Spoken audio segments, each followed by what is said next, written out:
Love is not an instrument of convenience, it is a process of self-annihilation. Are you ready in some way to fall apart? You know, falling in love, it means something of you should fall. So, we need to understand this.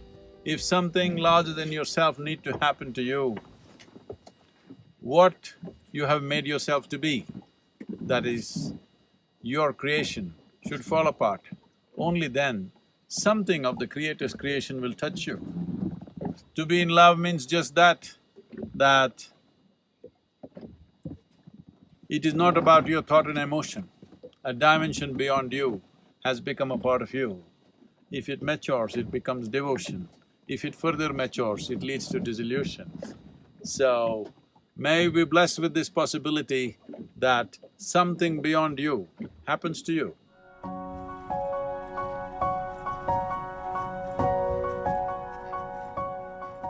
Life is a fabulous phenomenon for one who knows how to ride it, one who knows how to ride a wave. You can see how fantastic and fabulous it is. One who does not learn how to ride it will get crushed by it, threatened by it. A really good wave rider, his dream would be a tsunami. What everybody thinks is great danger, he would like to ride that. So it is just a question of skill and competence. This is what spiritual sadhana is about. Spirituality is not a disability, it's a tremendous empowerment. If you do the right amount of work with yourself, you can ride any wave of life, in whichever form it comes. It is my wish and my blessing, every one of you should become wave riders. Whatever life throws at you, you should be able to ride it and know the joy of living, because this is a limited amount of time.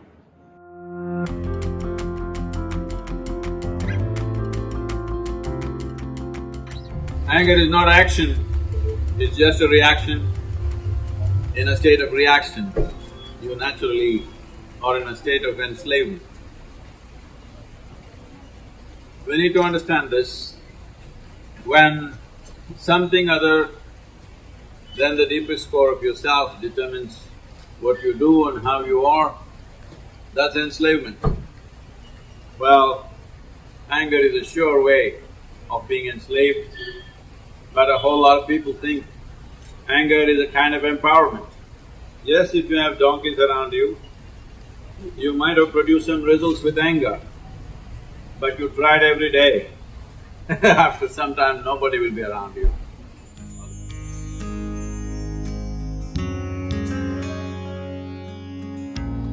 Who you are is entirely your making, so at least the way you are should be to your liking. If you're not even to your liking, why should the rest of the world suffer you?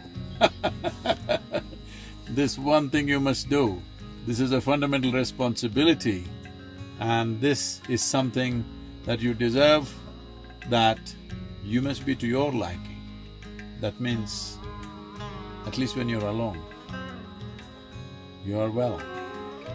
When we deal with the world, there are many challenges, but at least when you're alone, you must be a wonderful happening. This is something you must do. This is what spiritual process means, that you made yourself to your own liking. Well, some people will like you, some people will not like you, but if you're not to your liking, then what is the point? This is what karma means, that your life is your making. Make it happen, that your life is pleasant in experience to yourself. Once that happens, you will see, in some way you will be to everybody's liking. There'll always be some people who dislike everything. It's all right, it's their freedom to do that. But the most important thing is that you are happening the way you want yourself to be. Let's make it happen. In engineering, I'm telling you, you must engineer yourself the way you want, otherwise what's the point of living here?